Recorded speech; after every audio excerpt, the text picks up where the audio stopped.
137. Pushing it. Hopefully you're pushing it. I'm rooting for you. We're pulling for you. We love you.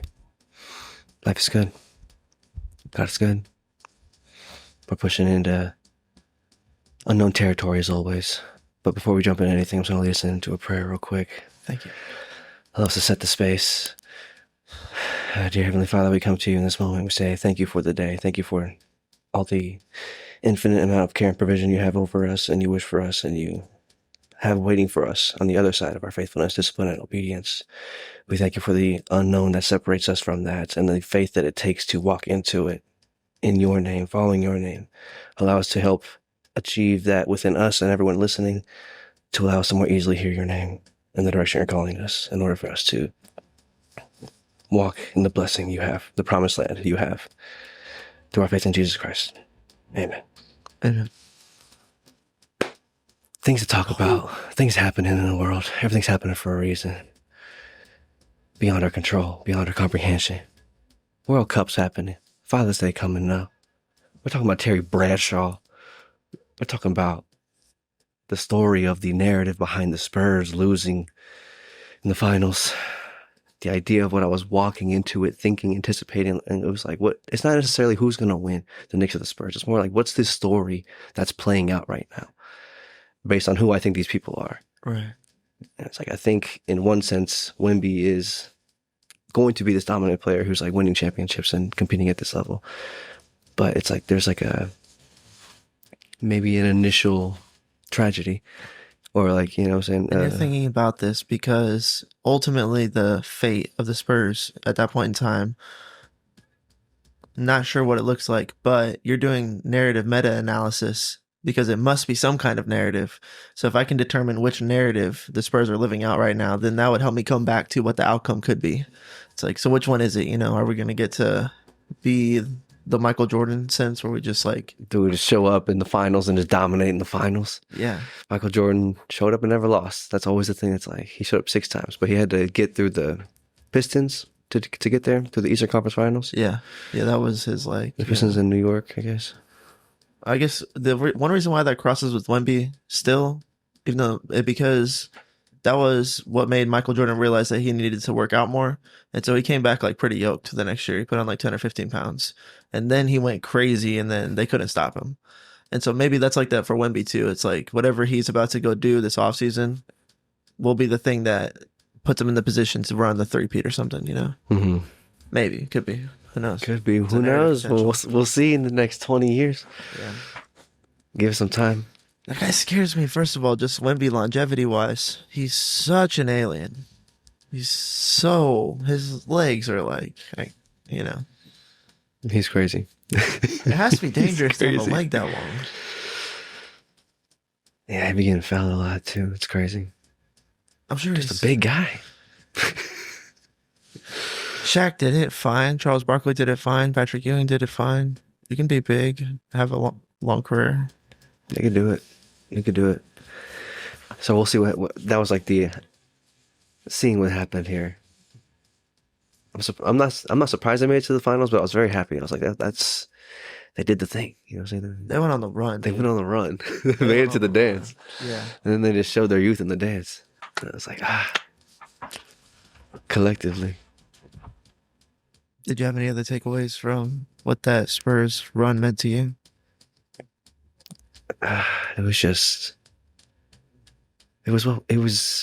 It's saddening to a degree, but it shouldn't be. For some, you know, it's not that. I think it's a good sign. I think it's a sign of what is to come. Patty went on to go to like the last 5 out of the 7 Super Bowls or something like that. Yeah. 4 out of 7 Super Bowls. I don't know what that number is, but yeah. Patty's been in the Super Bowl a lot of times. Highest paid quarterback of all time. Yeah, he's got 3. No, he's at the back-to-back. Yeah, they got 3, I'm pretty sure, right? I think they won, then lost, and then won, and then lost, and then won a three-peat. I don't know. Or, I mean, a back-to-back. They definitely went back-to-back. I'm trying to think if they did the three-peat. Because they beat the Niners twice, and they've beaten the Eagles. And they lost to Tampa Bay. So that's 4 right there. They went 2. Yeah, I can only remember them beating the 49ers and the Eagles right now. So I think the Spurs are going to emulate something like that similar going forward in this story. Potentially. We'll see what happens. It's weird that you connected to football. Like, as part of your narrative meta-analysis, it's not like a basketball team that comes more to the forefront of your mind for the type of run that they're about to go on. It's more akin to like what the Chiefs did in the NFL. Yeah, or Steph Curry. Yeah, true. Okay, yeah, like similar right there. Bad thing's going to play out, I think. Yeah, I think it's going to be more. So it's okay. Yeah. Congratulations. That's awesome. First one in 53 years. Brunson with 45. Yo. Come on, dog. I mean, that's irrefutable. Flowers for sure. I mean, Yo. Crazy. To show up in the elimination game and hit 45. I don't want to make any Spurs fans mad. I live here with you guys, but. I live here, but you got to respect it. That guy doesn't suck. That guy is incredible. Jeez Louise, man. To go away in a game 5 when you're up 3-1 and say, I'm going for 45 tonight, like, that's a different level of tenacity for sure. That's something different. I'll just win it over there. That's crazy. That's when Kobe goes on his run. You're just like, yo, he's Kobe. Yeah. They're just going to win. But Michael the wave Jordan. was real. Yeah, the raid was so great. The city was on fire, especially for that Game 7 in Oklahoma City, bro. Everything was crazy, bro. Yeah. The city was alive for sure. We felt it. We were as live as possible. Everyone was so, at least a little invested, at least a little interested. People who are even like proximately or like not even basketball fans, but people just in San Antonio. Everyone else around you is so just like, Game 4 tonight. Let's go. Like, we're part of the team. Yeah. And everyone's like, what are y'all doing? It's like, we're watching this thing. It's making us feel this thing. And here's part of my story. I love it. Yeah, you ever seen like the beer commercials where like the whole bar is staring at the football game all in like unison and like that? I felt that in real life. Like I was like, yo, we're like a beer commercial right now because everybody's just like riding, like holding each other's shoulders almost for the last like minute of the game, like everywhere, dude. Phones out, freaking crazy series, bro. TV. Crazy series. And it was a crazy series too. It was crazy the way they lost it. They're just like, this is the version of the story that we're watching. It's like, it's a good love story. It's heartbreaking, but it is like they were up. They've been up for a lot of the finals, more than half. They've been up for like 60+%, 65 or so. You know what I'm saying? What else do you want to see? Just as far as buying stock, you're like, well, they're winning 2/3 of the time. This team goes. Yeah, there's no. The last thing that you want to see when your team's on a playoff run is like we're streaky or we have to like get it going or we need to get high or we're gonna have to get lucky. Like if you feel like there's sometimes where you just feel like we're the better team. Like if we play another 20 minutes of basketball, I think we'd still win. I think we'd win by more overtime. But I've like been watching the Colts as a playoff team sometimes where we're not that good. It's like, I don't know how we're winning these games, bro. We just like scored 20 points in the fourth quarter. Or like our defense has to do something insane. Or what's his name? The maniac has to freaking punch out another fumble. He's just like set a league record for causing fumbles. And every game he's knocking some out. I was like, I don't know how he's doing that. But the Spurs never felt like that. They just dominate. So that's cool. It's a good love story. Wemby made you fall in love with that shot. Showed you who he could be to you. Could be your hero, baby. And Game 1. When we won Game 7, I mean, that was like romance. That's a good book. That's a good book. Like we we're all there. It was like a first kiss in the restaurant, cheering for the Spurs. Everybody. We were, in the city. Game 7. Everyone would stop their narrative and like it was like this is where we are celebrating the Spurs narrative of like doing this thing. Yeah, and it was dope. Game 7, we did it. Everybody was just like clapping. You know what I'm saying? People in a restaurant, jumping for joy where I was. People were calling family. People were crying and hugging. It's like Christmas, dog. It's like Christmas. I watched. Yeah. People were having it's a gift. It's like a wedding. It's like a core memory. This is beautiful. This is beautiful. Yeah. It's true love. A love story. Like you were saying. Yeah, right. And then tragically, dramatically, loss, distance. I need some distance. Like Wemby said, we're 100 games away from another shot at a championship. And I think that that's the story of the Spurs. You know, it's a love story. And then whenever it comes back around, fight through all the BS again, all the bad calls, all the shies of the world, back to a Jalen Brunson like character, and then finally get our chip. We should make 100 game shirts. Yo, that's 100 sick. games. That's sick. Oh, that's sick. Yeah. Okay, done. You know what But I'm yeah, saying? anyways, good story. It's a love story. It's a love story. I'll make you fall in love with the Spurs. The whole city's fell in love with the Spurs. Yeah, it was great. It was Revitalize great. this. Yeah. Kanye West is coming to town now. Yeah, Kanye coming to the 4th of July show in San Antonio, Texas. I saw announced Of this all places, morning. why San Antonio, Texas? Of all the places. There's so many places. Lots of places. I think it has something legitimately to do with the NBA Finals. I think it's like our San Antonio's brand is like on the world stage. It's the most, we have the most eyes on San Antonio. Like our name has the most brandability right now. We're like the hottest person to get a feature from right now. You know what I mean? Especially like in France, you know what I'm saying? Right. Yeah, right. They be rocking for Wemby. We have a French cook though. He ain't rocking for Wemby. I was like, that's an easy connect. That's a dunk. Yeah, right. He's dope. Obviously my favorite player. Yeah, there's times where it's like you just get to be like, that's my guy, dude. Like it just like, you know? Yeah, he's like that with like Mbappe, I'm sure. You know what I'm saying? Right. World Cup going on. Yeah, right. But San Antonio, Kanye, Dude, and I think I wonder how much tickets are.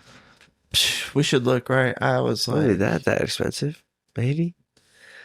nah, not for like the craziest nosebleed. And for that kind of show, it would be worth it. You know what I mean? Going nutty, dude. Doesn't even matter, dog. Going. I'm just in the building. It's like going to an NBA game. Just like as a fan, it's like I'm just in the building, dog. I'm gonna be acting in a way in a building that I don't get to act like at home. You know what I'm saying? I'm like cheering. I'm like yelling at these people. You know what I'm saying? I'm yelling defense. Some people yelling at, like in their houses, I guess, when they're watching games. But like being in the stadium, contributing your voice to the live action of what's happening. It's like, yes, I'll go. So Kanye concert in the back of the back, you know what I'm saying? I'll be fine. Yeah. I'll have a great time. You haven't seen these We'll be Kanye rocking, concerts, dog. too. It's like there's Kanye's concerts lately have been crazy. like a globe with like a laser light show. It's like portraying, you know, like landscapes while he's rapping on top of a globe. Go, go, go. No one man should have all that power. It's like thunderstorming behind him. It's like insane, yo. 17,000 people going up. Seeing Jesus walks. Yeah, you imagine, dude? Jesus walks, man. Come on, man. Yeah. There's times some of the clips I've seen, like it's just rocking in the stadium, and then Kanye like stops and he's like loses it, he like breaks, and he's like, "We got to run that back. Y'all going too crazy. Run that back." And then they run it back, and then just like it makes it rock even harder. He's like, "Y'all are going up right now. Let's go higher, okay?" It's insane, dude. So yeah, try to be in the building for that would be nutty for sure, dude. Let's do it, bro. Kanye, July 4th. Jeez Louise, it's Saturday, I'm pretty sure. Yeah, we'd have to wiggle waggle, but you never know. Kanye. Yeah, dude. I liked the Jesus is King and then the Sunday service. I like that music, you know what I'm saying? But like, what was it inspired by? We don't know what's going on in his life. We don't know the truth of what's happening in the narrative that is playing out. 100%. Everyone's a little objective. The true truth is beyond our comprehension. I think he's just like, But I like that music. You know? Yeah. God is great. I like that song. I think like whatever he deals with mentally, it's just hard for him not to be like kind of all in, if that makes sense. And so I think that like when there was like a season of his life where Jesus was the only way, and he did go to Jesus and he was all in, and then it was transformative, and he's like, this is it, and then made that music. That's what I think happened. And then I think like, because the next transformations were like him battling like the record Bipolar labels. or whatever. Well, yeah, that's what he's dealing with. That's what he's struggling with. But then went like, as far as just like the album creation, it went to Jesus is King, and then following that and the narrative of his life, it was like saying that they were trying to put him in a psychiatric hospital hold against him, and then like what group or entity is like trying to repress me or oppress me or say that I'm crazy and stuff like that, to like isolation. And then I guess he just dove into what's the system that runs these labels and these lawyers that are oppressing artists and making these contracts harder to deal with. Like, I assume kind of like who is Jay-Z working with as far as his company goes, and what systems really allow him to operate. And then that's what led him down the path, which was like, anti-Semitic ultimately. But I think it was kind of like that all in like too far thinking, if that makes sense. It's like, Jesus, yes, is the way, the truth, and the light.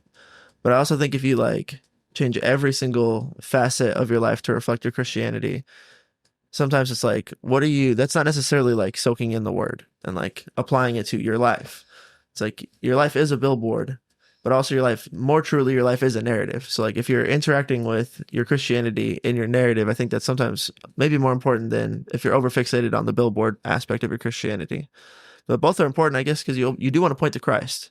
It's like living very secularly while you're practicing your Christianity, and your secular life isn't like super great. You want to be like more Forrest Frank, I guess. You know what I'm saying? I think Kanye was like down that rabbit hole on an all in, very over encumbering sense. And then same thing with this systematic corruption, oppression, whatever. Like it's like conspiracy theory, basically. He just went down to like the Jews are the bad guys, which is like where a lot of the conspiracy theory holes go to. And I don't know if that's true or not, but that's just like where that's coming from, Mm-hmm. So then it's like, where's the fall off? You know what I'm saying? As far as like the Kanye West hate, it's like he shouldn't have said that stuff for sure. But at the same time, there wasn't like an album that was bad. You know what I mean?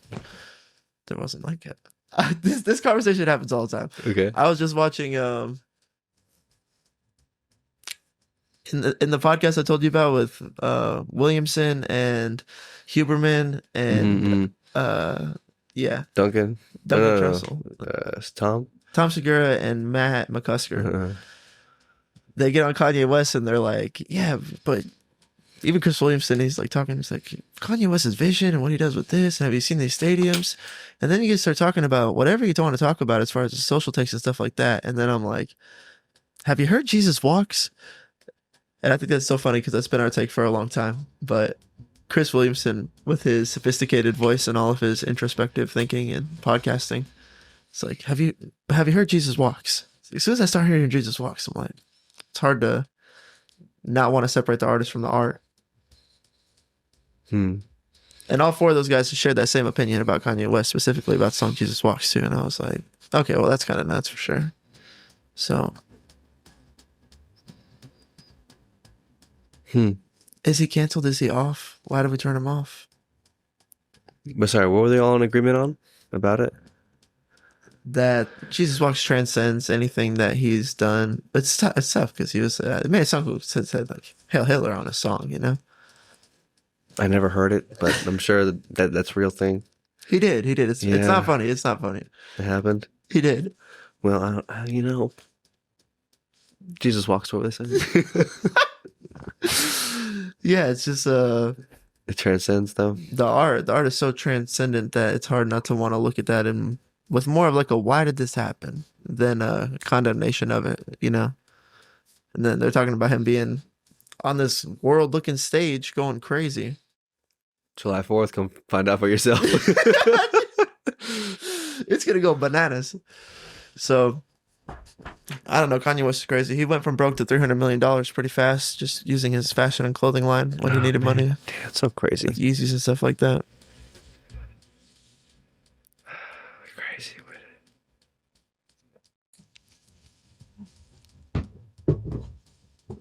So yeah, I think that's why Kanye West would choose the Spurs too. Is also just like that same vein of thinking of the way he would get a good feature from somebody. Come to San Antonio, go fucking nutty. Maybe he just hadn't decided to. Like where to play on 4th of July, or he didn't have a 4th of July show. Military City, USA, right? That's what I've heard San Antonio referred to as. Maybe that plays an aspect into it, potentially. I don't know. Completely subjective suggestion. But of all the cities in America, for the 250th, this is a big one. It's a big one. San Antonio's going up. That's what I'm saying too. Spurs are up. Gay's coming to town. what's gonna happen next? Okay, you know, if we just keep rumbling. Man, yeah. So that was. We'll see what happens with San Antonio going forward. The Wemby story. Game 1 to Game 7 was a love story, and then the finals continuation on a different story. And no question: who are they for real? For real? Can they do it? Can they do it? And I think yes. Over the long term, they will definitely be able to do it if they stay healthy. If all things bode in accordance to where they should be going.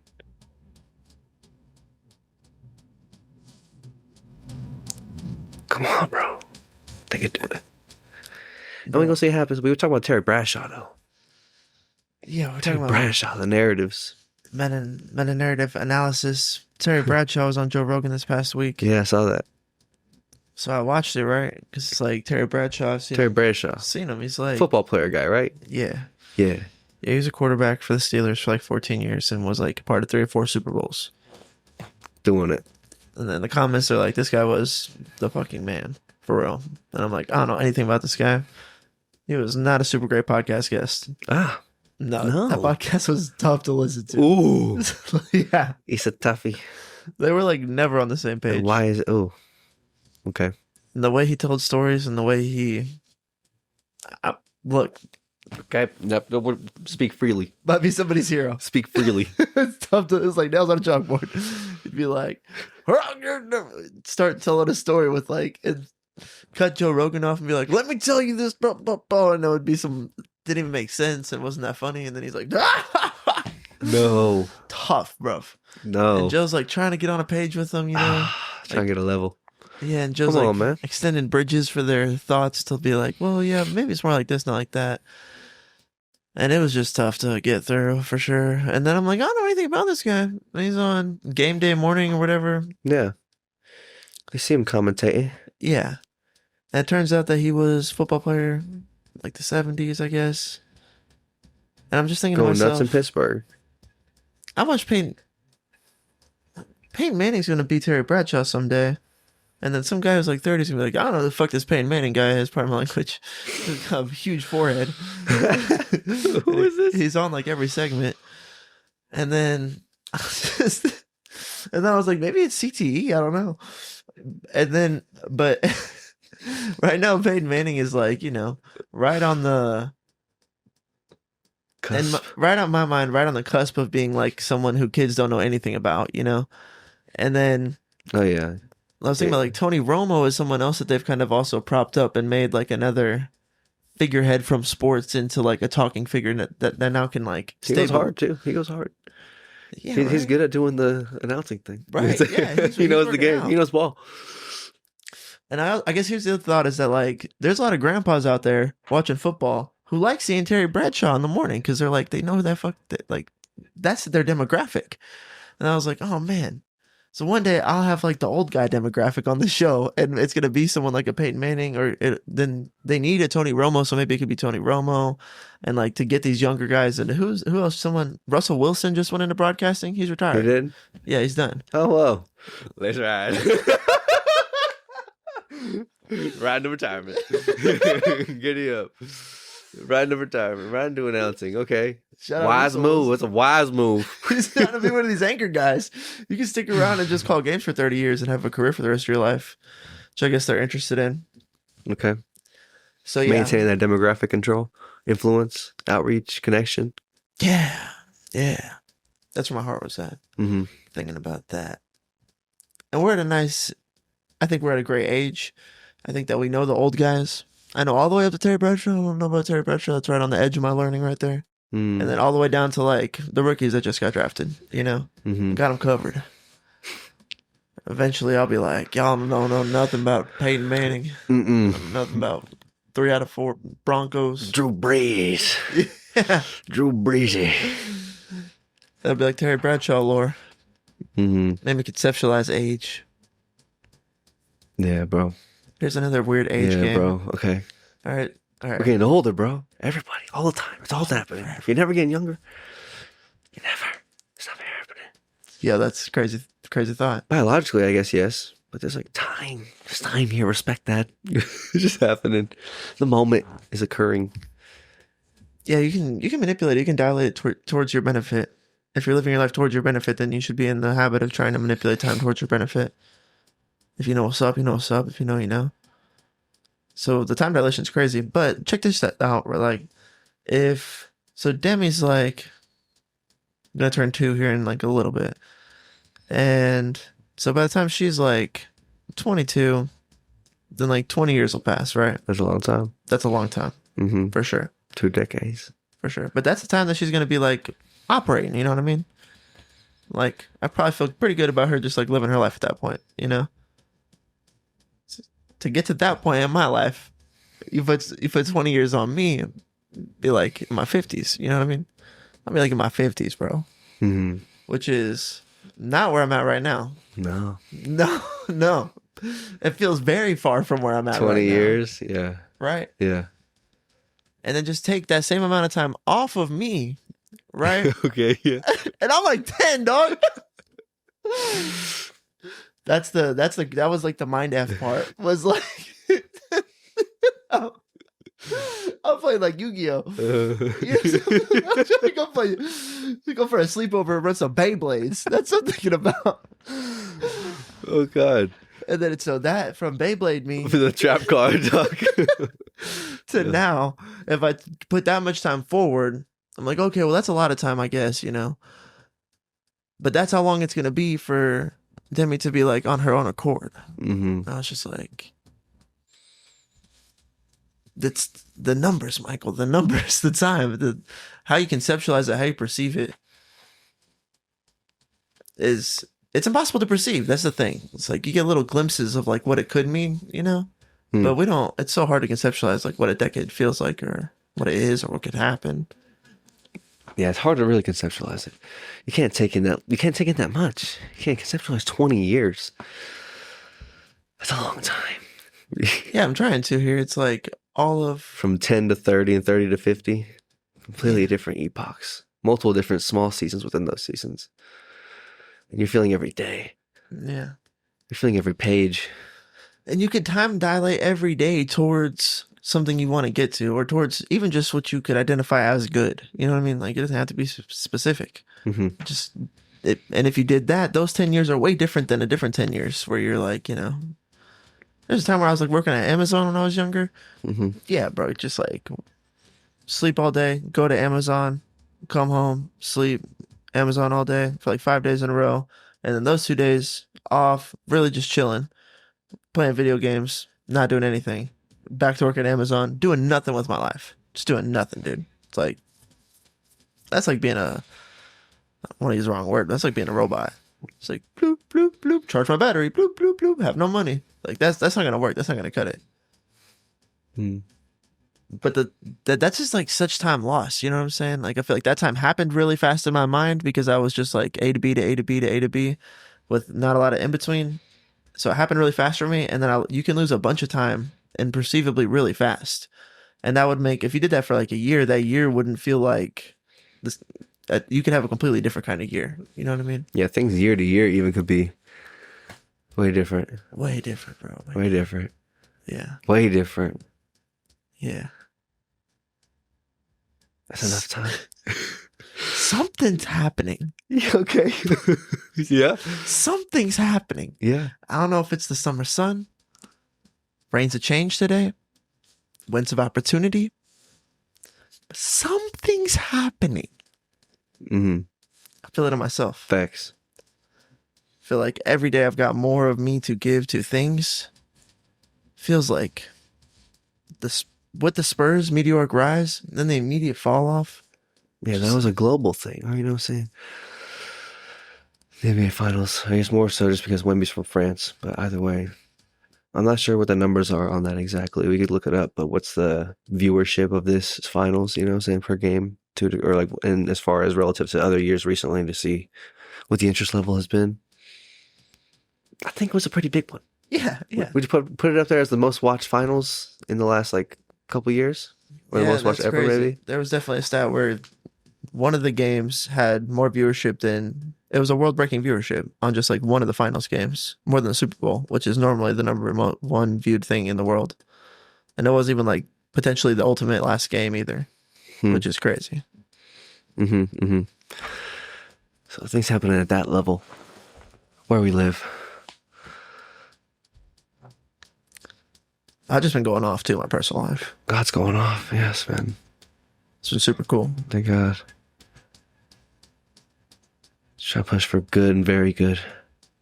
Allow us to find good and very good. Go. What do you mean? Out of all the things that we create, all the things that were created by God through the Holy Spirit, all things that were created were good and very good. They come from God. If they're good and very good, they're from God. I think part of the litmus test for that is the fruits of the Spirit. It's like looking at your life objectively as a story, as a narrative. Like, it's a love story, man. That's a nice fruit. It's like a chocolate covered strawberry. And it's good for you. It's just like, oh, man, that's beautiful. That's a beautiful part of life. That's a gift. That's a gift. Yeah. But allow us to, in our God likeness, God image bearing capacity, we also have the ability to create. And hopefully we are able to align ourselves with the Spirit that gives us the ability to create things that are good and very good, even by our objective narrative measures. Hell yeah. You know what I'm saying? Haven't you? Yeah, that's it. No, yeah, I'm there for that. Oh yeah, some things just are beautiful. Gotta be working. The story we were playing out over time. That's the other thing too. Is over time, and a year could look so different. It looks so different. Get some distance. The day to day is just so heavy. A lot of the Bible is do not be thinking about your current now as the constraint for your final glory. For your story, yes. Yeah. Sacrifice your son to the current now if I tell you to. So the final glory is trust. Trust. Big trust. Big trust in Jesus. Something's happening. Something's happening. Strange in San Antonio, Texas right now. World Cup is happening. Just after this Finals Cup, or after this NBA Finals, now so it's like leading into this other. I felt myself wanting to be like, who's playing tonight? What's going on with the thing where the people do the thing to see who's really good and like doing the thing and living out the narrative. And it's like only once every 4 years is a World Cup. Yeah, no, and it's dope, and it's just like sports is up right now. This is tight. Yeah, this is gonna lead us right back into football. Oh, beautiful. It's like, so thank you. What a year. We would have been into golfing too. They had a bunch of like the Masters happen before this too, so it was the year that the sports coming through, taking up by San Antonio, going into a World Cup. We'll see what the USA can do. Yeah. I have no idea about any of the players. There's no Mbappe. That's it. Messi, Ronaldo, Neymar. If you're still in there, I don't even know what's going on with much of the narrative of the story of the players behind. Who's good in the World Cup? Who's the? I think France is the favorite. That's what I've been told. I haven't seen a favorite for the World Cup on that yet. I had seen this one article that was like, the USA only has one player in the top 200 players for like international player list. Do you believe in magic? Yeah, he's like number 87 too. It's like not even like, you know what I mean? It's kind of tough. But do you believe in magic for sure? I think, yeah. So France and Spain. What if America just goes on a run, bro? I think Portugal, maybe.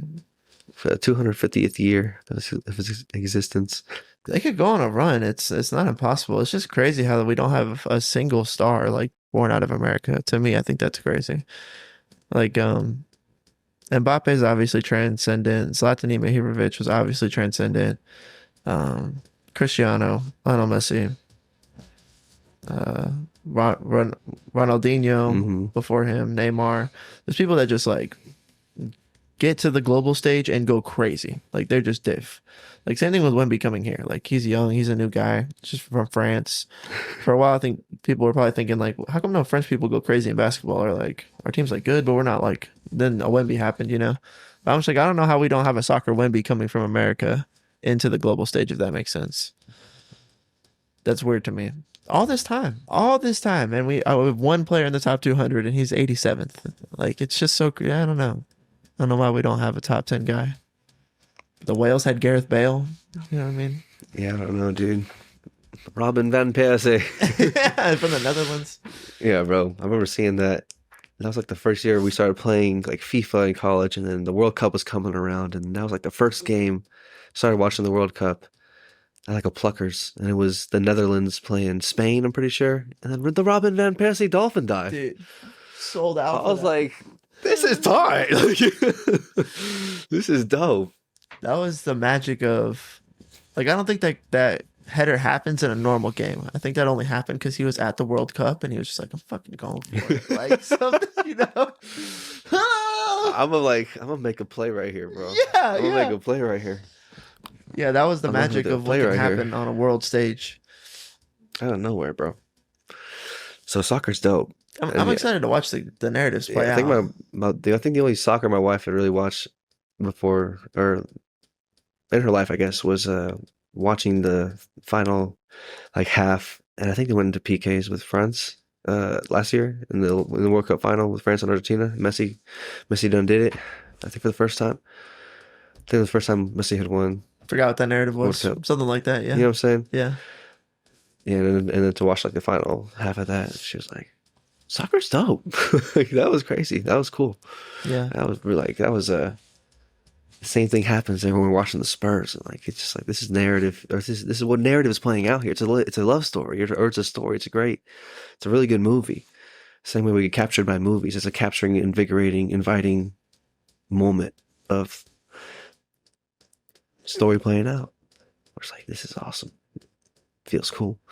I don't even know any of these players. Like, I have no like an emotional attachment to the story really, but like even just watching it objectively and like getting filled in a little bit here and there, it's like, oh, this is like really beautiful. Like this is cool. Yeah. Sports are like soap operas for real, and that's the part that's fun about it. It's like, let's find out what the story of this game is, Mm-hmm. And then like like when Colombia was going on a run, and then their player was like the favorite to win the Golden Boot because he was just like scoring like 2 or 3 goals a game, like playing out of his mind. Mm-hmm. It's like, dude, Colombia's doing damage right now. Nobody wants to catch Colombia right now. And that's not, you expect like Spain and France and England to do really good. So whenever that one team gets hot, Mm-hmm. that's super exciting. Or if a team like Spain were to lose on a first round exit or something like that, it's like Spain and France lost in the first round. It's up for grabs. Like, Yeah. Thanks. You never know, bro. It's like March Madness, bro. It's starting to get to that point. Global March Madness. When the 16 seeds are even good, bro. It's like, oh man, I don't know. Yeah. We gotta be on our P's and Q's, boys. We gotta win. We gotta win these games. I think the USA put up 4 points, 4 goals in the first game. Yeah, we beat the crap out of Paraguay for sure. Yeah, we're pushing. Either way, it's cool that it's happening. It's such a nice transition into football time. It's gonna be beautiful. Yeah, I'm like that. Something's happening. Something's happening. So you think USA's gonna do it? Gonna do something? Oh man, I don't know. Because I don't think we have like a powerhouse in our pool, so we're probably gonna advance on to the next spot. If we get From what I've been told, some guys were watching the game, and I was like, "So what's?" there's one good country. They was like watching the game, and I was like just asking them about. I was like, "Oh yeah, I'm not caught up at all in the narrative of what's going on in the World Cup stage or the narrative of that story, but like, what's the meta narrative of who's expected to win? Do we have anybody good in our pool? Like, what's the narrative within our pool here? How important is this game? Who is this team that we're playing? Or like, what's the expectation here? What's the expectation of the narrative outcome? Like, yeah, we don't really have anybody in our pool that's like really super dominant, like a France or a Spain. Yeah, Brazil. There's one good team. Germany. I can't remember what country it is, but not a prevalent powerhouse. But yeah, let's say we make it out though. We're like St. John's. Like, that's not even a good comparison. Like, in a March Madness like bracket, I feel like there's like the powerhouse teams. There's like teams that are a school like UNLV, but they have like the player of the year and they're going crazy and they have a really good record. Like, we're none of that. You know what I mean? I feel like if we win our first game, that's great, but there's no way we advance very far without like running. Georgia Gulf Coast or whatever, or Florida Gulf Coast. Yeah, bro. That won 15 seed that one year. If the run would look like that, it'd be like we'd be going insane if we got 3 or 4 wins at the World Cup stage right now. Because we just don't have the guys. And you run into a Germany, it's like They got guys, you know? Maybe we can have guys when the moment comes to it and they're asking for the paycheck. Oh, if our boys went to men and those guys became guys, just like, We don't have any guys who could just win a game. Come on, man. This is bigger than you. yeah, right. There's a lot going on there. I wonder, like, how in shape is everybody? That would be like my first question, probably, if I were the coach. Probably very. I would assume very. Like, But there's a lot of variance in there. that's hard. I agree with you. If they were really in shape, like they can run. Can you run with the Frenchmen for like a full game? Can we press them and run and everyone's up to? It's like it's gonna be a lot of effort plays. We're gonna have to like run our ass off probably to beat these guys. Yeah, that probably plays a lot of part into it for sure. Yeah, they can't just get outclassed or outskilled. Like they make them look like a JV team. That's rough. But if you can mark them, stay in your zones, not give up easy stuff, not look foolish, then like yeah, maybe we can get some magic rolling. You know, you never know, dude. You Never know. Something might be happening. So that'd be cool if by the time this came out, USA was doing something. I'm not sure how long the tournament lasts for, but I think till like August, maybe early August. If it was because the Spurs, we were going crazy because it was the Spurs. So if the USA were on a run and we were going crazy because it was us, that would be. I don't even want to ask for that. It feels like asking for a big Christmas present. But That'd be beautiful, but maybe something's happening. That's what I'm saying. okay. And this is the market analysis corner. Justin says, put a little something on the United States. Maybe something's happening. Put a All I'm saying. I'm not saying put anything on anything, dog. That's on Christ, dog. Oh man. But Oh, things man. happen, you know? There's expectations of narratives that make sense. And I'm not gonna bet the farm on it, but like I thought for sure I thought something was happening so much that the Spurs were gonna come back and win 3 in a row.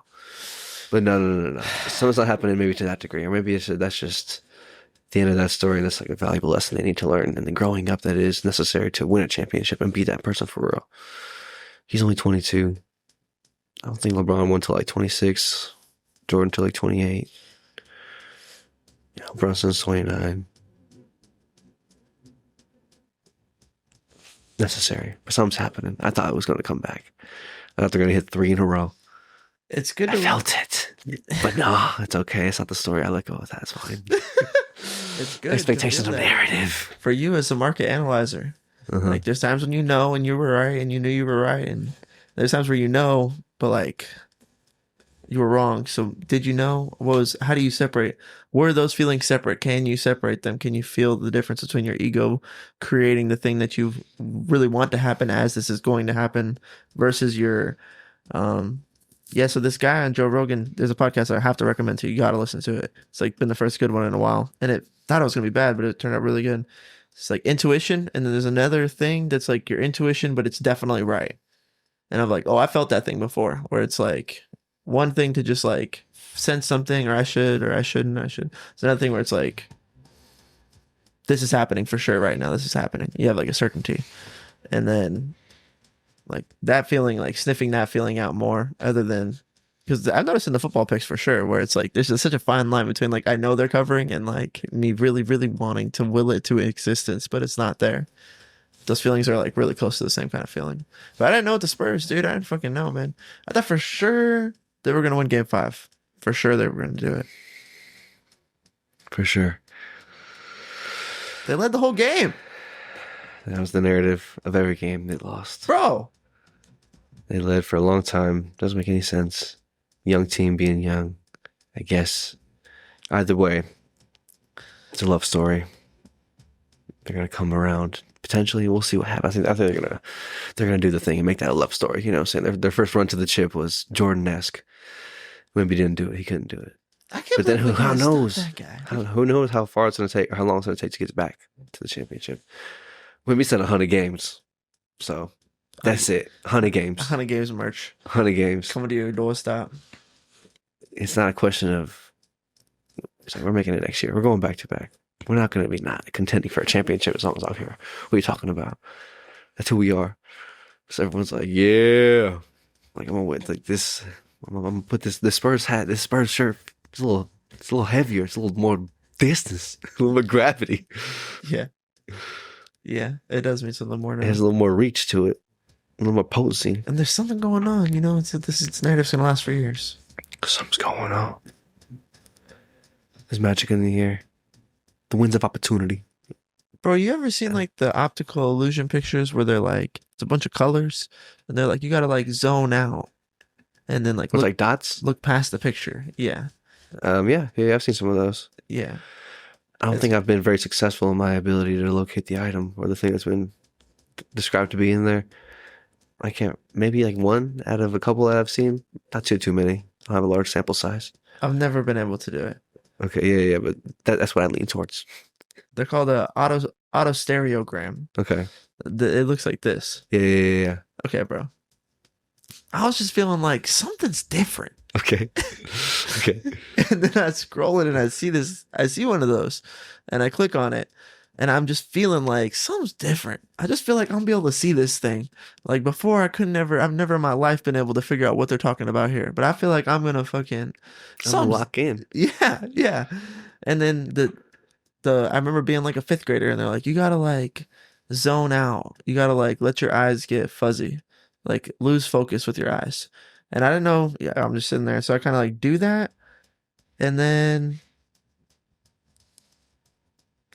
I'm like internal monologuing or whatever. And then I like zone out. And now I'm like zoned out, but I've got it here. And then I'm like kind of bring my eyes here, but I don't focus them. And then I do kind of focus them and I'm just like looking at it. And then I don't know, bro, at this moment where I'm just like almost about to give up. Also like, yeah, I don't know. I'm like, just like, but I'm also like exploring this feeling of something's different, something's in here. Where is it? And then I see it. And it's crazy how I don't know what the hell's going on with your eye, but like now I'm seeing a 3-dimensional shark. And the shark is like coming out and around and it's in a 3D space, like a fucking like almost like it's like a video game, like the 3DS would be. If you ever had a Nintendo 3DS, where it's like I can see dimensional space in this picture and it's like floating. Mm-hmm. But initially it's just like a lot of colors on like a flat linear 2D image. Yeah. And now that tripped me the hell out that I was able to like do the thing. And then I was like, I wonder if Justin, was that easy for you as a kid? No, that was a great explanation of it. I don't think it was easy per se because I think I've only done it like once. I think.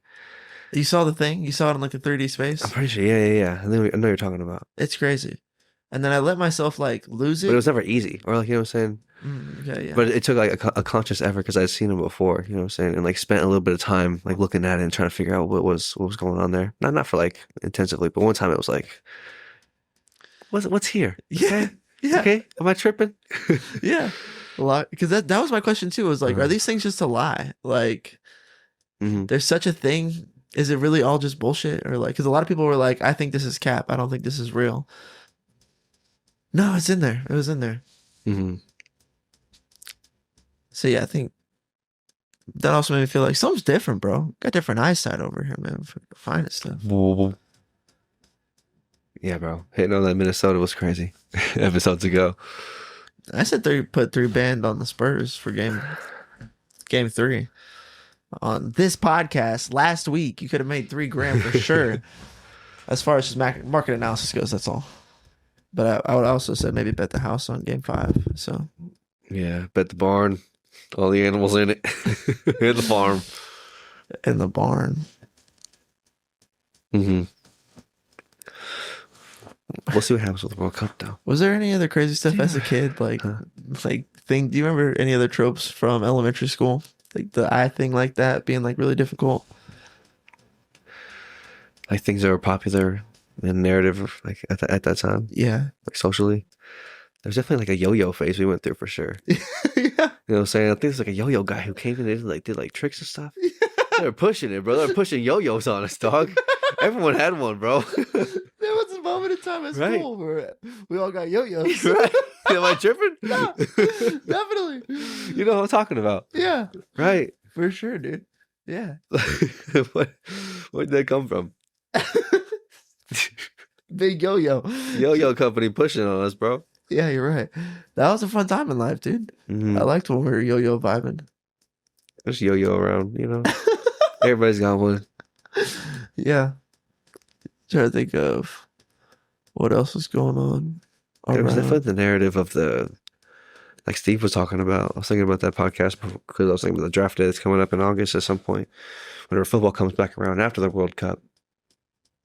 But I was thinking about the a trope that was common in my school for sure, middle school and high school. A little bit was just like the person who brought candy and sold candy. You know what I'm saying? Okay, yeah. Or like, was that a thing in your school at all?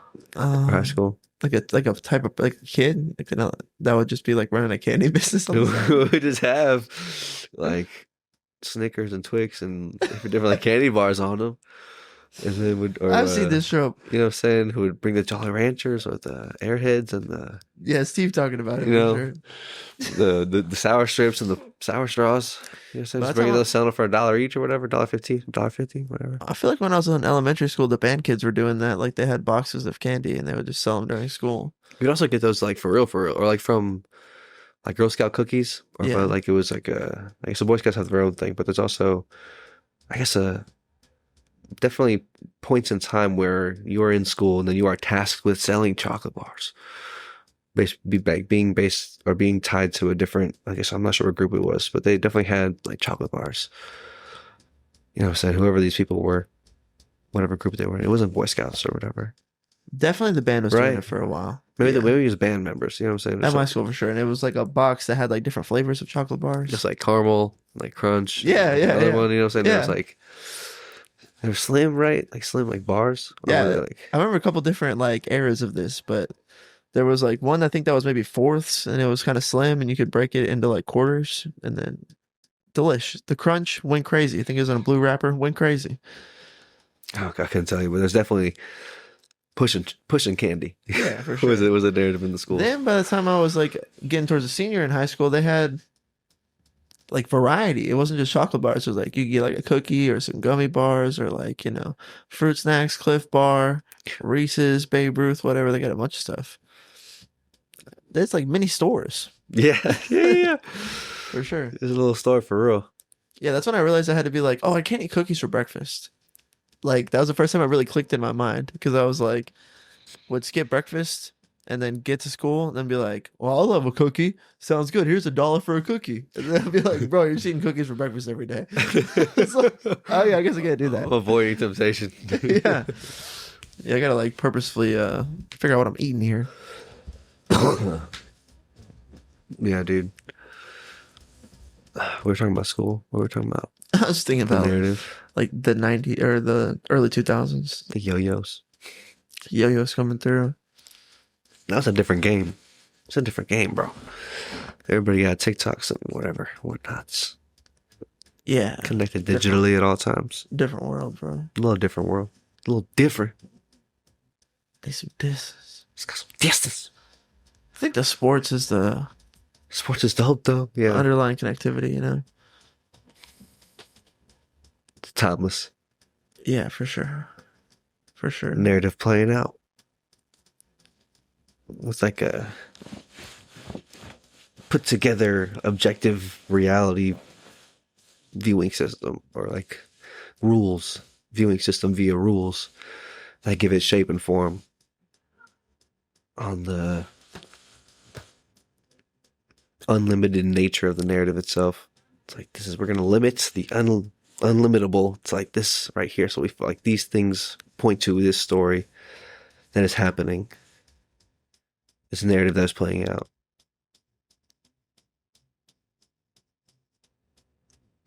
It's dope. It's dope.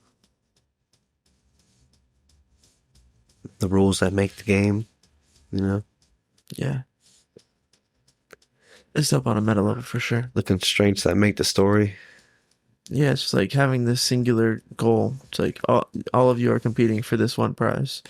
Instantly creates narrative, That's like the constraints of the unconstrainable. A tournament of champions. Instant narrative, bro. Everyone's story is like... That's like polytheism to monotheism. You know what I'm saying?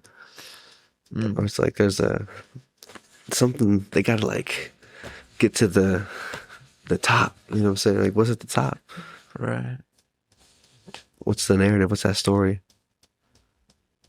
Yeah, it's merging the narratives together into objectivity with each other. Now you can't say that like your football is different than our football if our footballs collide. We play better football. Your football is push. Garbage. Hush push. A hot pile of garbage. Yeah, but I think that's also like when you talk about polytheism and monotheism, a lot of it's like God submitting to other gods, like Greek mythology and stuff like that. But then it's like, Yeah, it's like a ranking system to a degree. Like, what is over the top, or what's the more powerful, more controlling? Who gets to say more of what happens? You know what I'm saying? but I think the gravity of the narrative combining that like the World Cup has, but also the same thing with like just relationships in general. I feel like the narratives coming together as far as like what we're doing here is important. So like, and like when we all play our roles, like in a family setting, you know, like I'm the dad, let's go work out for like 30-40 minutes after school. Let's go do this over here. It's like talk about how school was, and then where you on practice and where you are with your homework. And then it's like, okay, then tomorrow we've got to do this. So we're going to go home and we're going to do this. And then that's the narrative we're living. Just like kind of like affirming that and confirming that in your relationships, like with your actions and your routines, is like good for the relationships and for the family, you know? And I think that I think people also will say like that the dinner table is a good place to kind of systemize that process, where it's like we hash everything out, like communicate, talk about our days and get to the bottom of where we're all at, and then execute like what tomorrow or this weekend or this month or what our holiday plans are, what we're doing this summer. You know what I'm saying? All that can happen at the dinner table for sure. But for me, I feel like that also will happen with me and like my daughter through working out together and just like taking that time to go like meditate and talk and like reflect. And because I guess that's what I do naturally when I go work out with myself. And then when I think about sharing my workout stuff with her, a lot of that's going to be like me teaching her how I reflect on like my body and what we've done this week and what we're trying to work on. So why we're doing what we're doing and shit like that. And then that kind of boils over into life. It's like, well, what are we working on? What are we doing? What's our big goals? What's our why? Are we that way? I feel like that's all kind of stemming for me from what I get out of working out, which is how you compete in sports. So I think that's one reason why for me, I'm like, that's like a stabilizer for like a lot of stuff, you know? Mm-hmm. Very stabilizing time expenditure. Yeah. Want to work out is dope. It's so dope. Yeah, I guess, yeah. When are you thinking about the narrative of the you or like the self-authoring program, you know? It's like maybe you do it in the car when you're driving or while you're eating dinner or before you go to bed or while you're working at Amazon. The self-authoring. Yeah, like, how'd I get here? Where am I? Where am I going? What's my why? You know? Yeah. Where am I trying to go? Where am I trying to go? What am I trying to do? We gotta do something every day. That's a thing. We gotta do something. Yeah, a lot of times you can protocol 5 it if like you know where you're going and you're actively working there and things are check marking. It's just like I'm headed where I'm supposed to be headed and I'm aligned in my story. Then you can just like, you know, then yoga's different at that point because you're not sitting there like you're just enjoying being in the moment of doing what you're supposed to be doing. That feels really good. And then that kind of sensation goes over your body while you're doing the yoga. It's like different than trying to figure out how you got where you're at while you're doing the yoga, because I think you can also get psychedelically there too. Let me get unlocked. Bring out that spine, bro. For real. Bring it out. Yeah, bro. I'm trying to think of anything else crazy popping. Important. Oh, dude, I'm going to jury summons. I'm going to the jury. They're calling me. Jury, are you peers? I'm your boy. Who's peers? As far as tropotypical narrative goes, it makes sense for me, dude. I feel like you're the judge. Never been. I think we got someone one time, but then called off. I don't remember. And I was like, whew, dodge that bullet. Or like that thing's probably gonna suck. Or just maybe not even suck per se, but it's definitely a time expenditure that's like literally not part of your like scheduled routine week to week, day to day. Oh, dude, nobody's trying to go to jury duty. Dead, Nobody's trying to do that. dead, Dude, dead. they'll do anything to get out of it. Broke my leg. Can't make it in. Sorry. Yeah, allegedly say terrible stuff during the questioning process, just to get out of jury duty. Be a questionable character. Oh God. Just Like, you should start telling them what you think about Donald Trump, but make it really funny. Just going with the mic on. That'd be funny. We could film our own version of it, but yeah, it'd be really funny. Or what you think about Nancy Pelosi? Jury duty, bruh. It's our duty, bruh. Make sure justice is served. Come on, So talking man. about what I'm you trying to think have my happened. Wednesday. What happened to Charlie Kirk? Just let him know Yeah. what you think really happened. That might get you out of it. But yeah, you're headed out on Wednesday to go to jury duty. Dude, one thing is that you are a Give you part an update of the next week. justice process. Yeah, yeah. Just like you're a person in the narrative. Like our kingdom of old is the United States. And then the justice process itself is saying, Justin, take a look. That's kind of crazy. What do you think, kid? What do you think? I think you're going to answer the questions too perfectly. And then they're going to be like, this guy needs to be a juror. I don't know. He just gives off justice. Justice. Arbitrage of what is our justice system. Hop into my Saul Goodman. Yeah. Yeah. And then I think it's going to be a crazy case. We dialed in, unfortunately, for like 2 or 3 weeks. But then it's going to be like a transcendent experience that you'll never forget. Hopefully, Mm-hmm. I'll go by Paul Goodman. You feel me? that's hard. That's crazy. That's tight. Yeah, that was it. That was it. But nah, in reality, I hope that you just, get dismissed because the case gets dismissed or something like that. That'd be clutch. We'll see, man. Jeez Louise. It's been one time. It's happened once. This is the only time it's ever happened. Or I guess where I'm like supposed to be. I guess I got invited once, but maybe it was during COVID or something. I don't remember. Either way, I fell off. Never. So I've seen it cross my matrix one time, and this is the second time, but it's hitting, I guess, for real this time. So unfortunately, it's like, go knock that out.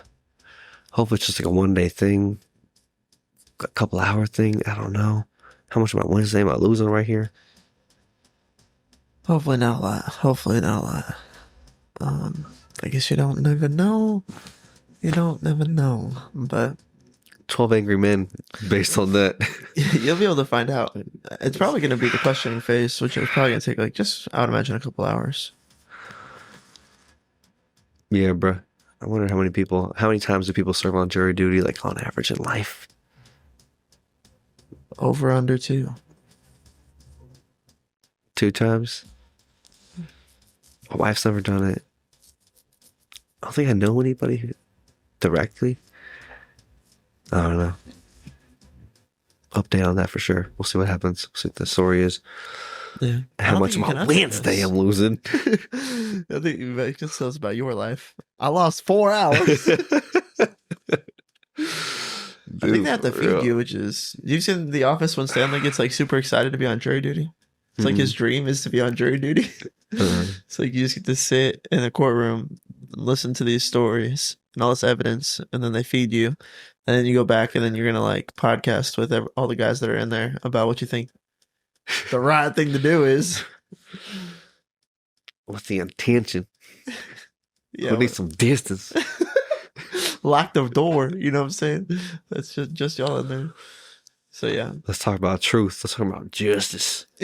Let's talk about justice, ladies and gentlemen. what's the foundation for what is justice? Yeah. Yeah, for sure. I watch a lot of Law and Order. I'm gonna be great. What's justice? What's the intention? What should happen here? Yeah, what's the right thing?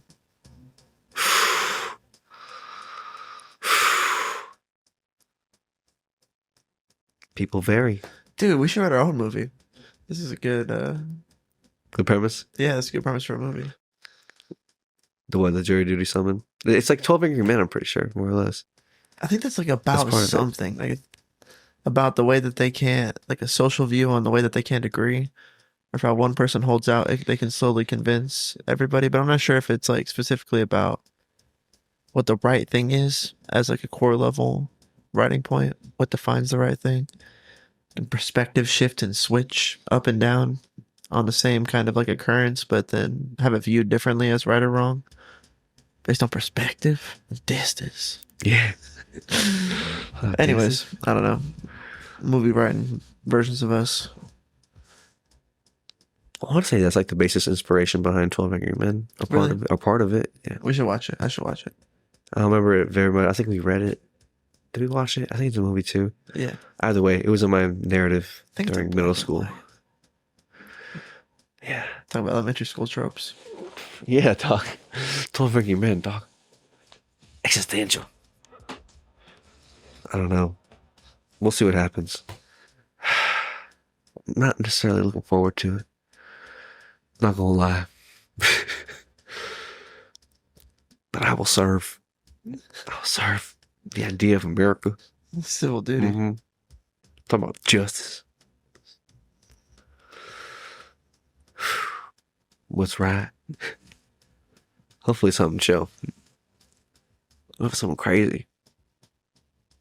What if it's a murder? Could be, dog. Murder. I don't think you talked to us about it, but that's I pretty don't cool. think though. so. No. Maybe me, but Maybe afterwards. No, I don't think we talk about it. We need some distance. Oh man. I've been a witness. That's cool though, bro. I don't know. Being a jury duties. Ladies and gentlemen of the jury, that's gonna be me. I'm gonna be in there. Plead to me. Look, the guy sitting up there in the CBC shirt, he fucking hates you. Clearly. Like, look at his face right now, dude. He's not buying anything worth selling. Okay, so you're gonna have to button up that collar. That's gonna be the lawyer in his ear.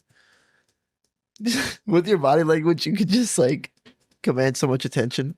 You just decided to like sit up when they were talking. Really. Just eye him down.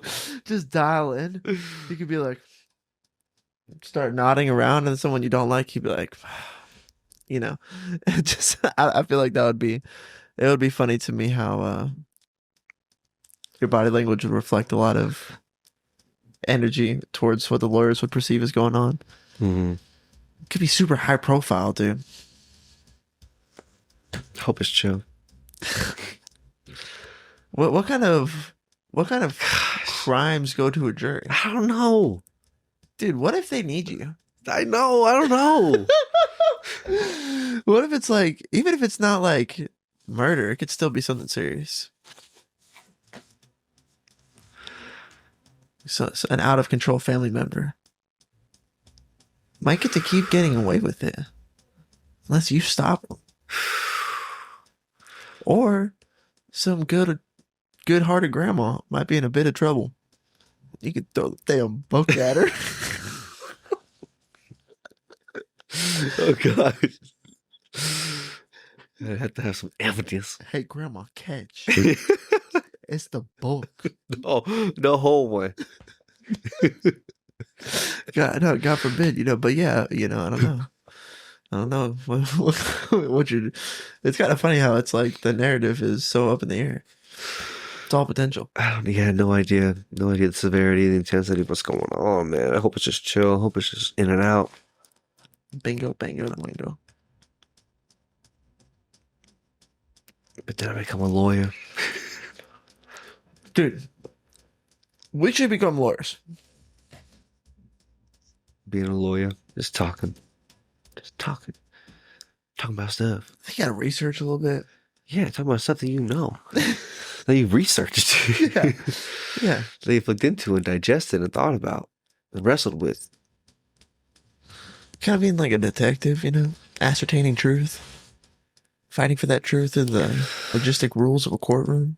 Yeah, man. Oh, but there's people who like, they're guilty. It's like, I guess still gotta administer justice. It costs extra for you, dog. I don't know. I was trying to say this sentence. I couldn't get this fucking sentence off yesterday, but it's like when Dostoevsky was writing, it's called the Brothers Kemkov. But overall, Dostoevsky's whole point of view is that every time you sell your soul, you end up further in hell. And that's eventually hell is horrible. And so it's not worth it. Not worth it. It's not worth it. What are we talking about? It's not worth it. Dostoevsky's selling your soul to get a little closer to hell. No, but it's not worth it. What was the tangible thing?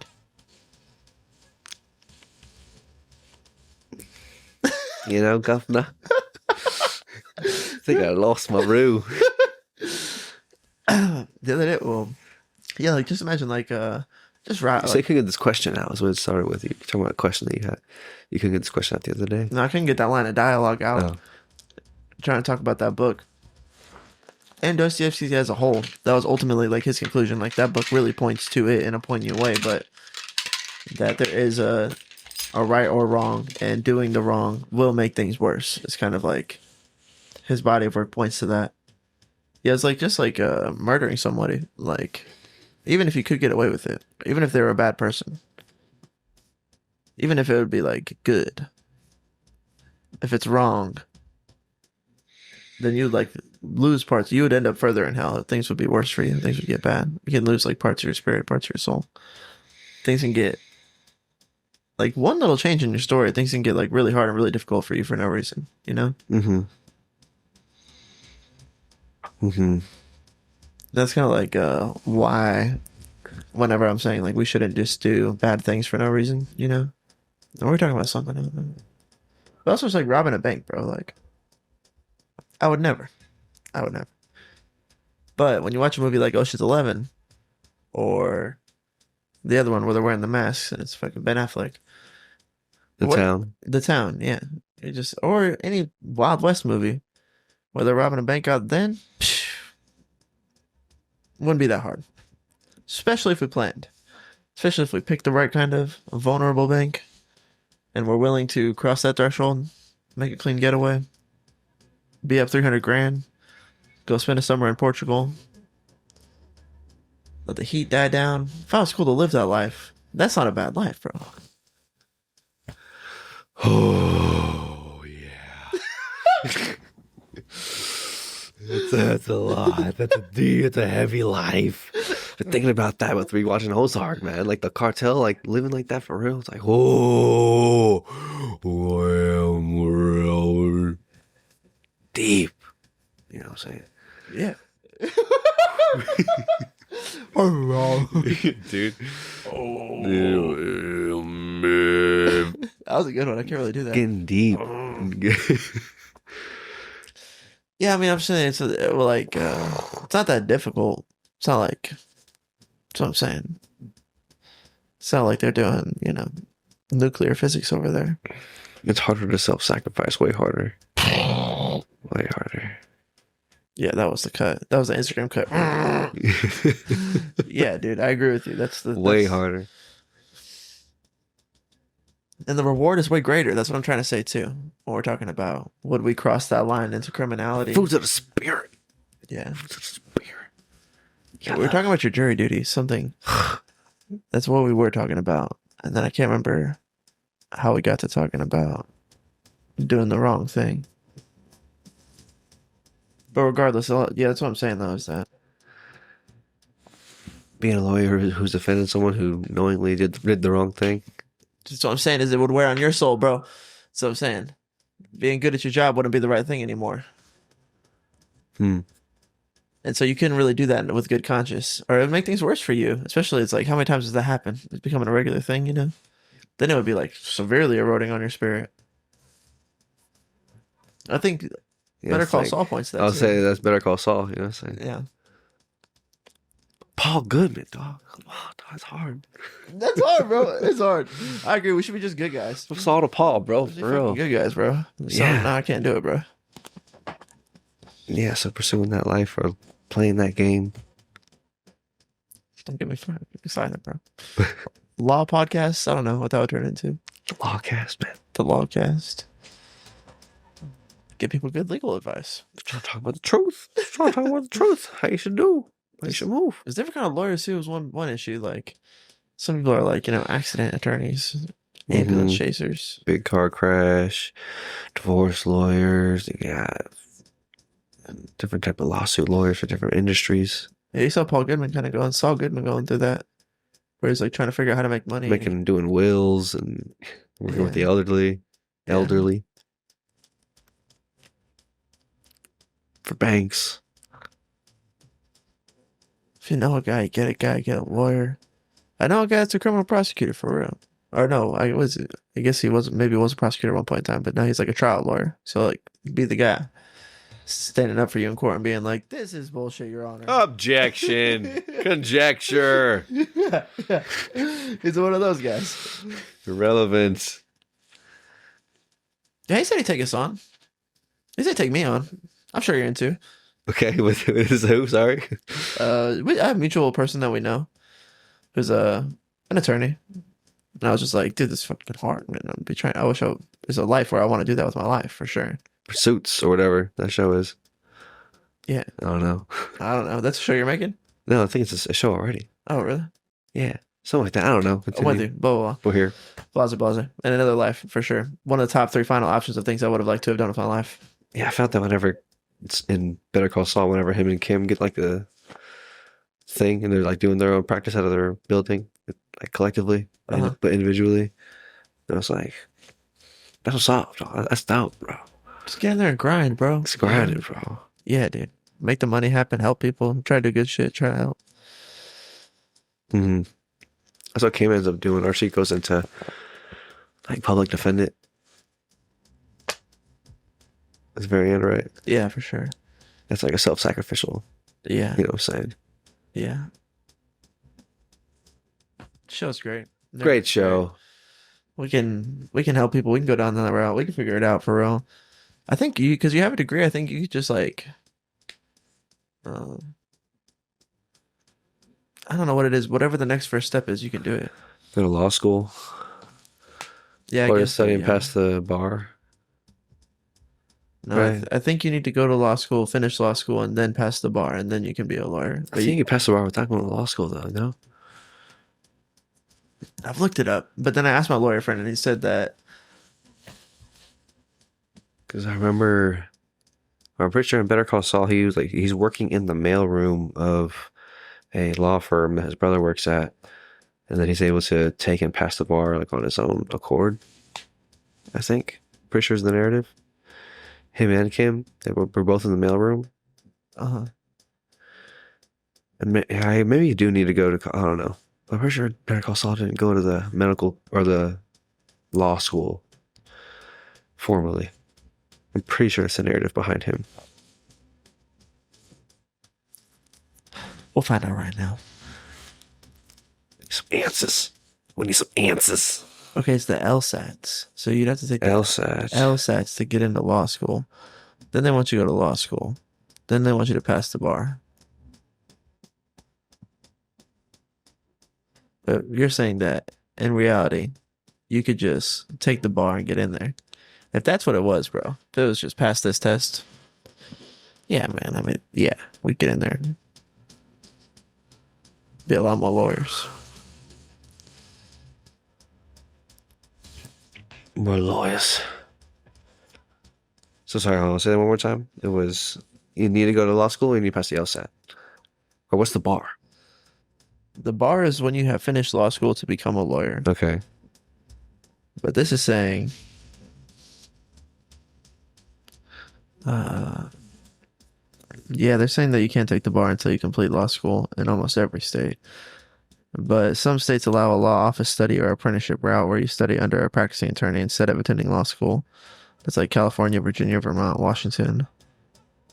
But no, it says you have to get a JD from an accredited law school. I don't know what that stands for, but then you can pass the bar. A judicial degree, maybe, or something like that. Something. Okay. A justice degree. Justice. I studied justice. Regardless, dude, I'm saying, bro, this is not that's a worthy use of time. Yeah. Worthy use of time. Yeah, if you're doing it for real, for real. Because then if you're not, it's going to erode on your soul. It's going to erode the soul from the inside. From your heart. Just from your heart. You change your heart. That's heart of flesh. Change it. It's a better heart. It'll make a better story. It's good. Very good. Just make a better story. Just do it. That's it. Good story. I gotta say it better myself. Good stories. Love stories. Love stories. This podcast is a love story. Something's happening. Yeah. I love you guys. It's all love, bro. It's all we want. As far as just upward progression into a very good and a good story, it's all I want for anybody. It's great. Yeah, hell yeah. Like, duh. And now we get to go figure out where the rub is exactly in this narrative that we were watching play out. As far as jurors, part of the justice. Just a justice system. It's an important system for justice. Yes. I agree with you. I think it's probably annoying as hell for sure. It's part of the... It's like when you go to the gym and it's annoying as hell and uncomfortable and outside of your routine, you don't want to go. It's messing up other stuff. But then it's like good for you. It's like sometimes there's things where it does that to you where it's like the fact that you don't want to do it means there's like a value attached to it as well. So maybe there's something like valuable there that's giving you initial resistance, you know? That would be the hope. That's the... that it would be worth it. So we're always evaluating. Is it worth it? Is it worth it? And then it has to be applicable to like the long run too. That also has to play into the worth it question. It's like over time, when you give trust, have some breadth and some depth in the analysis and the faith. Let me say it. Because otherwise, yeah, if you're just acting in the moment for the benefit of the moment, there's like the truth of the longer moment, the closer to the like eternity aspect of what we exist in. It does feel like forever, or it is our forever. It's all we know. You know what I'm saying? We're not sure what goes on after or before this, but we're here for sure, and that is out there for sure. So it's like, what's going to happen in between there and here? Your narrative. My life. My existence. Yeah, that story you writing. I'm sorry, we're talking about before all that. You're writing it, you're not writing it, it's written. You're living it. That's what I'm saying. It's like there's a nice cut between, so I'll be finding this pocket, bro, between, stupid maxing and, in introspection. And it's like this little pocket of like, do I have the perspicacity to know what I should be doing today based on data I've been collecting? And like, am I in a groove of like, collect data, implement data, collect data, implement data, do this, now we're gonna do this, now we're gonna do this, and make this happen. And then like this wheel just starts spinning, bro. Saying something's happening. It's like, I've been feeling that pocket where that wheel can spin a little bit. And like, yeah, it comes down to just like, we're not writing this story. We're like living in this story, and then being able to like do the right thing is difficult, but also simple. And it's like, doesn't have to be the answer to all of your problems in one decision, It doesn't have to fix your entire situation with what you do with today. It's like just trying to have like a good day today based on good data, hopefully, that you've been mining over the last however long. And then you have a good day and then add it to the good data. And then like, now you're primed for good things to happen. And then when good things happen, it's like, that's what I'm saying. You're living in a story. It's not like necessarily all the good things are going to happen from you grinding it out, like making it happen for yourself. I think that is part of it for sure. But more so, it's just like living the best day that you can have right now. And then that puts you in a frequency or a timeline or around good things happening, you know? Mm-hmm. And that's what this podcast is about. That's what we're trying. That's what. Just trying to bring about those mental synapses that need to fire for us to make the right decisions.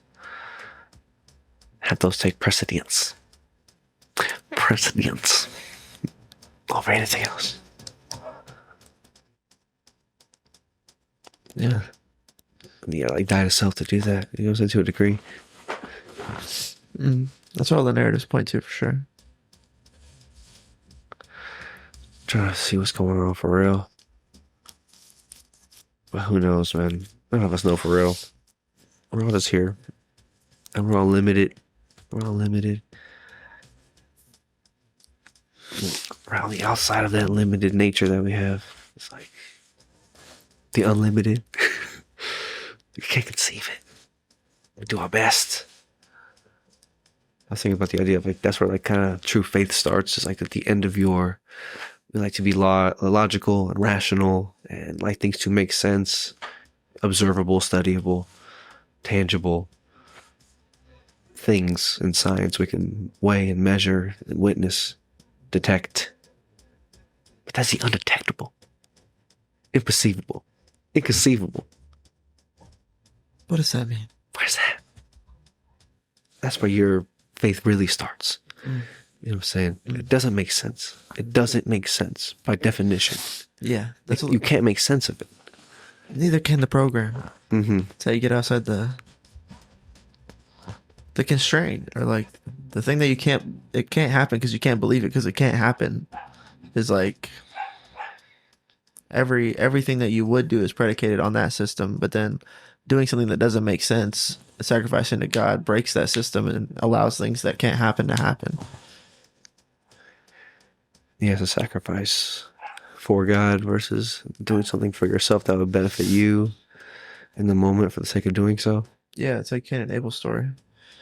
What I perceive Abel's sacrifice to be deemed more worthy was, in my mind, I guess I imagine, like a truly sacrificial sacrifice, like where he sacrificed.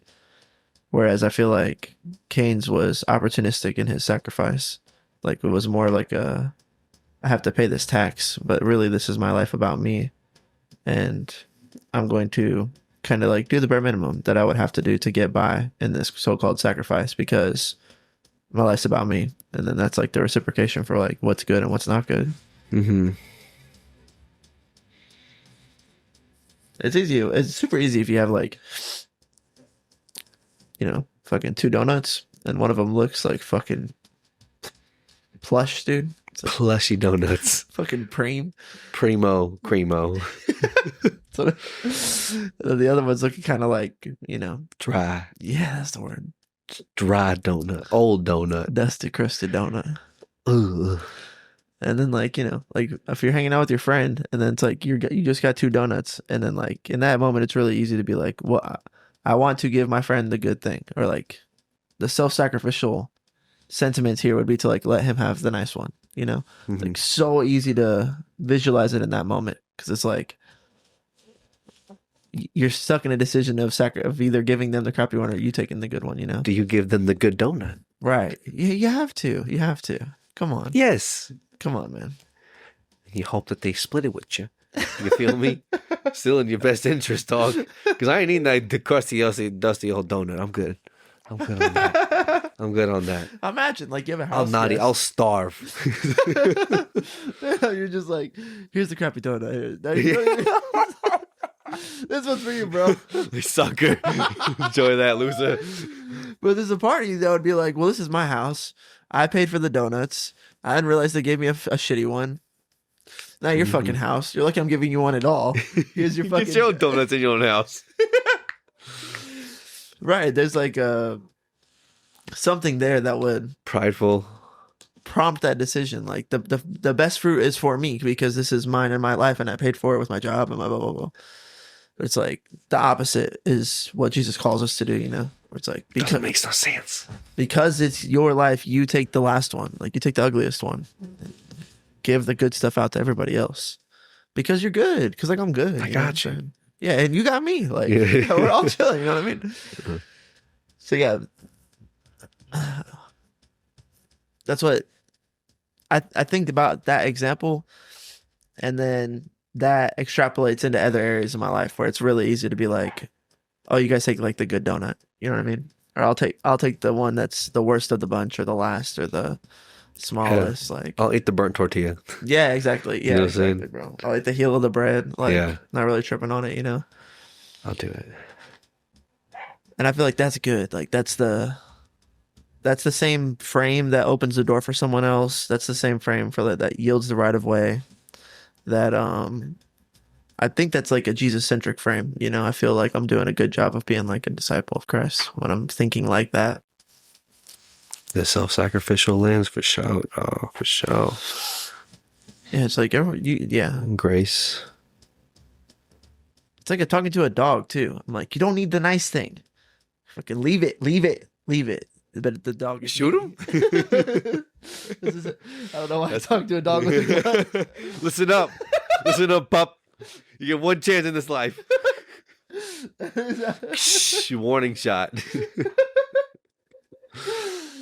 I definitely have some finger guns going on with the dogs. Like you, motherfucker. You.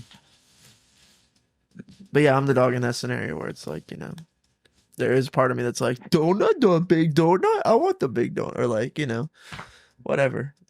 Especially as a kid, that's a hard one to conceptualize. Yeah. Like, give your friend the nice slice of pizza. It's like, it's my house. It's like, bruh. It's self-sacrificial, but it's also power, justice. Way more valuable than the food you're about to eat, for sure. It's like, who gives a fuck, dude? It's just weird. It's like dimensions of mind frames that you get stuck in, I think. That's what I'm saying. I had to like, you know, try mega multivitamins to like get out of that place where I felt like I was in that, I don't know, you know? And then like the further out you can get and detach, it makes it easier to just like, I don't know, eat the heel of the bread, like realize like it doesn't matter like at all, you know, so none of it matters. There's things way greater at stake here, you know. The victory's already won, dude. Battle's already over. We're chilling. Life is good. That's it. You know what I'm saying? Any parting words for the beautiful people? No, because this isn't a goodbye. Enjoy your life. It's a see you later. Always see you later. Always. Things are happening. World Cup, USA, I don't know. We'll see over the next couple of weeks and months, whatever, however long World Cup's going on. The narrative of the Spurs. See y'all in 10 years. See you at 2036. How many chips have we won at that point? Hopefully more than 0. Absolutely. You feel me? Absolutely. So it's going to be really sweet when they win. Oh. We'll remember this. That's a love I'll story never to watch. forget walking out the restaurant, throw away some trash, and hearing New Yorkers honking in our town, downtown. It's like, this one hurts. The way we lost it was painful. Painful. This is painful. This is pretty painful right here. This is pretty low of a story at this point. But in 10 years, that's what I'm saying, 2036. Yeah, the potential for the beauty is magnificent. Let it play out, dog. But it's also today. 10 years and today. At the same time. It's eternity in a moment, in an instant, simultaneously. And it's hard to conceptualize the end of it. Our whole life. Generations, 20 years. From 10 to 30, 30 to 50. Just try to figure out it's good. It is good. Because God made it. So it is good. And we are very good. Very good and good. Fruits of the Spirit. That's it. That's it. That's it. Self-sacrifice. To that, we'll see you on a play of yours. I love you. Peace.